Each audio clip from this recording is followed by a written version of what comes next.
Well, last night was the big Dominic Cummings interview. In fact, I think it was his first big interview since obviously leaving, his position in number 10. And to be honest, there were some quite big revelations. How people should have suspected those revelations were coming. I think someone who looks at Boris Johnson and knows about his past knows full well that there is a public Boris and that there is a private Boris. And we've got far more to worry about that private Boris than the public Boris, because the public Boris is the one that the private Boris wants the public to see, not the private one. So the fact that we've now have had a direct window look into the private Boris even now more so than ever before.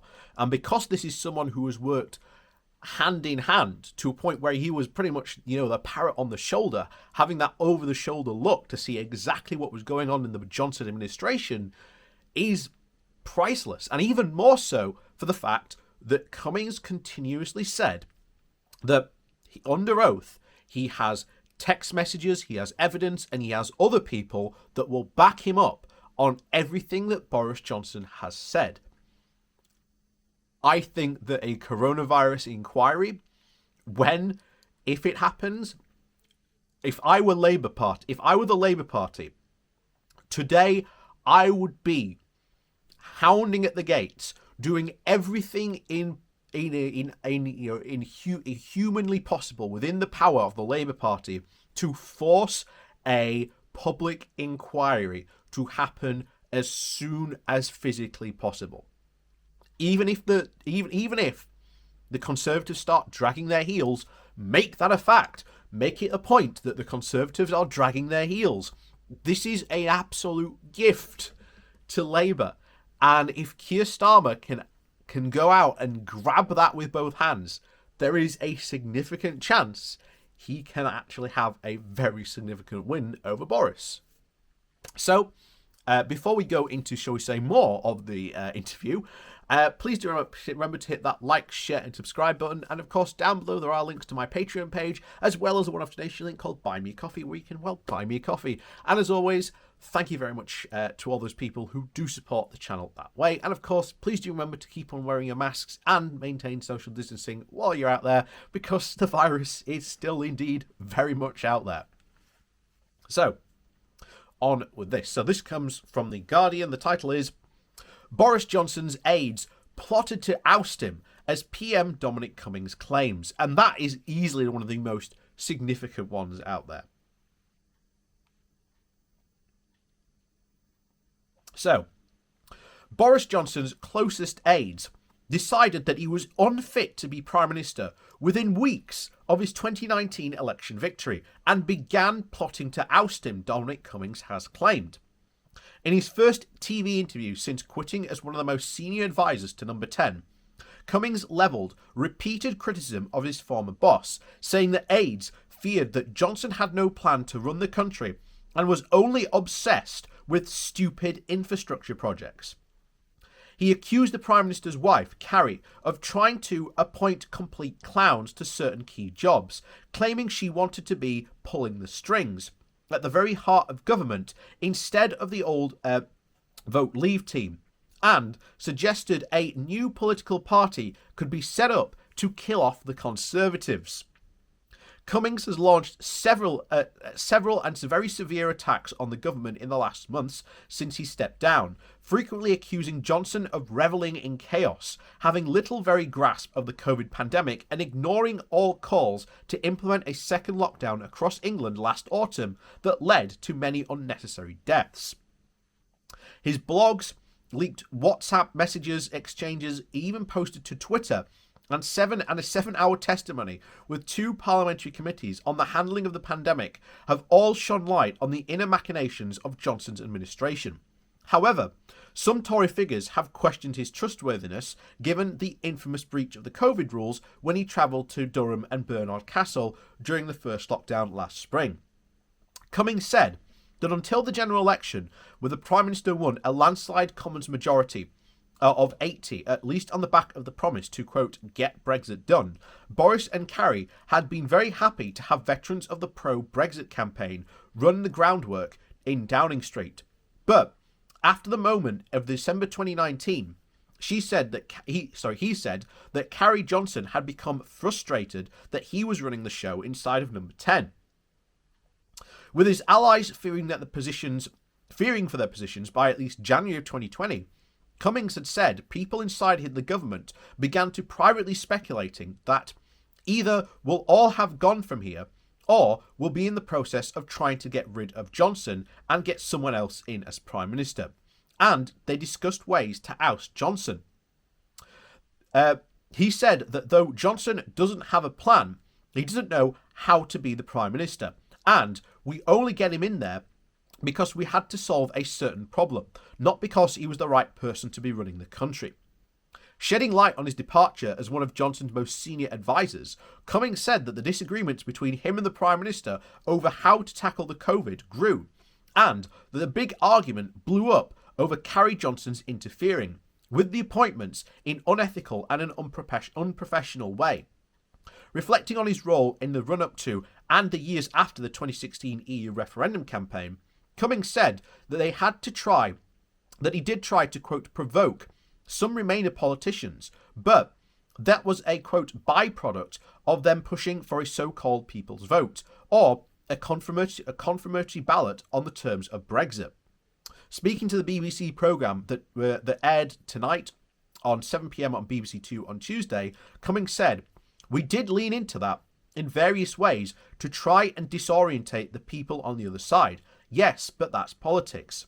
He also said anyone who was sure about the answers to the questions on the issue of Brexit had got a screw loose, and added that no one knows if leaving the EU was a good idea.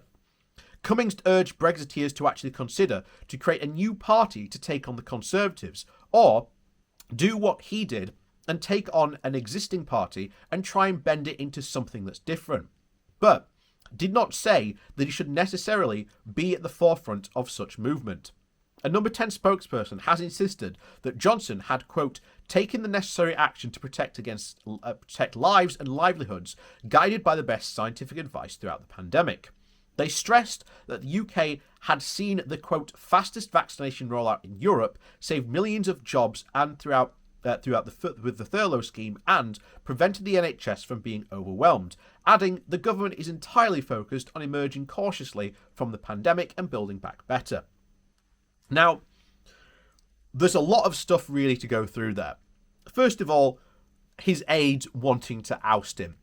That says everything you want to know about Boris Johnson, that they could see right off the bat he was not the correct guy to run this position. The next thing, Brexit. It's very, very clear that especially Cummings didn't really care one way or the other about Britain leaving the EU. And I think that's very clear. And I've said, and other people have said, look, you look at the history of economics, how economic works, trade gravity and how it works. Britain leaving the EU is not a good idea. Full stop. And I will say that until, shall we say, evidence suggests otherwise.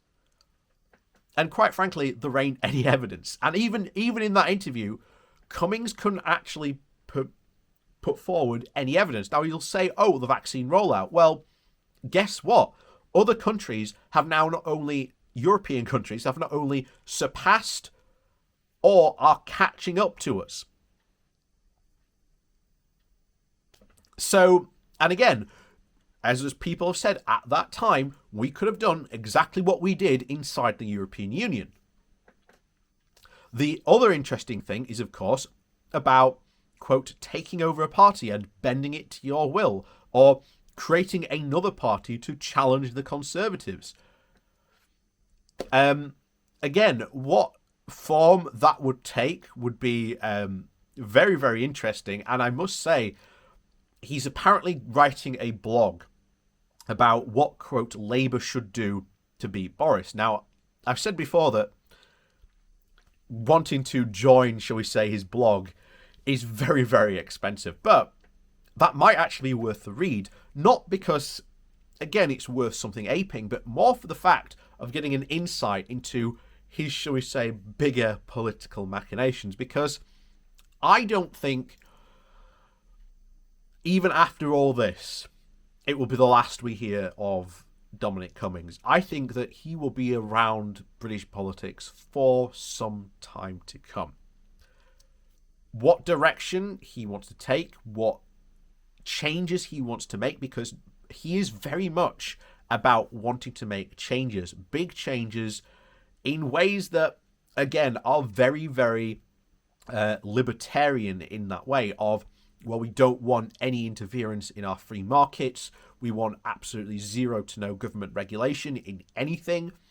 Again, I vehemently disagree with him on all those things. And again, there are more, shall we say, more moderate conservatives that aren't as libertarian in the current party. But again, they all got booted out of the parliamentary party after their coup. So again, like I say, might definitely make for some interesting reading further down the line. But with that said, I definitely suspect there is more to come. I think a man like Dominic Cummings definitely shall always be saving the best for last. And I do not think the revelations that came out of that interview will be, shall we say, certainly be the last lot of, shall we say, salvos that Dominic Cummings will be firing at Boris Johnson. So, as always, please do remember to hit that like, share, and subscribe button on your way out. And of course, down below, there are links to my Patreon page, as well as a one-off donation link called Buy Me Coffee, where you can, well, buy me coffee. And as always, thank you very much to all those people who do support the channel that way. And of course, please do remember to keep on wearing masks and maintain social distancing while you're out there, because the virus is still very much out there. So, as always, thank you for watching, and we'll see you all next time.